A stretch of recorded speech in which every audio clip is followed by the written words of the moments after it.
আমরা দুনিয়ার মাঠে খেলার খেলোয়াড়, আমরা ছোট মাঠে খেলার খেলোয়াড় না। বাংলাদেশ হচ্ছে বললাম, বাংলাদেশের অপূর্ব একটা দেশ। সেই দেশে যারা আমরা দুনিয়ার মাঠে খেলি, আমাদের দিকে দেখে লোকে হাততালি এসছে। অন্তর্বর্তী সরকারের প্রধান উপদেষ্টা ডক্টর মোহাম্মদ ইউনুস বলেছেন, বাংলাদেশ দুনিয়ার মাঠে খেলার খেলোয়াড়, ছোট মাঠে খেলার খেলোয়াড় না। স্বপ্নের ও সাধের বাংলাদেশ গঠনে সবাইকে দলবদ্ধ খেলোয়াড় হিসেবে খেলতে হবে। টিমওয়ার্ক জরুরি এবং দেশে যতগুলো টিম আছে তার মধ্যে পুলিশ সবচেয়ে গুরুত্বপূর্ণ।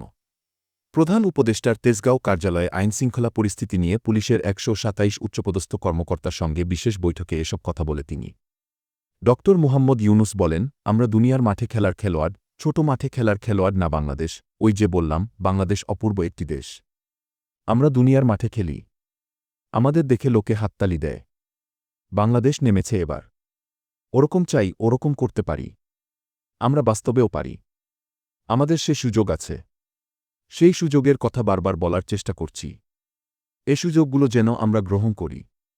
নতুন বাংলাদেশে পুলিশ বাহিনীর করণীয় প্রসঙ্গে তিনি আরও বলেন, অতীত নিয়ে কান্নাকাটি করার দরকার নাই।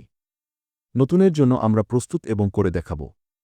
এটা মুখে বলার দরকার নেই, কাজে বলবো যে হ্যাঁ, এ হলো নতুন বাংলাদেশের পুলিশ বাহিনী। সবাই বাহাবা দেবে যে হ্যাঁ, এ একটা কাজ, এবং আশপাশের যারা আছে তারা বলবে যে ভাই, আপনারা একটা কাজ দেখালেন। এটা আমরা চিন্তা করি নাই, পুলিশের হাত দিয়ে এ কাজ হতে পারে।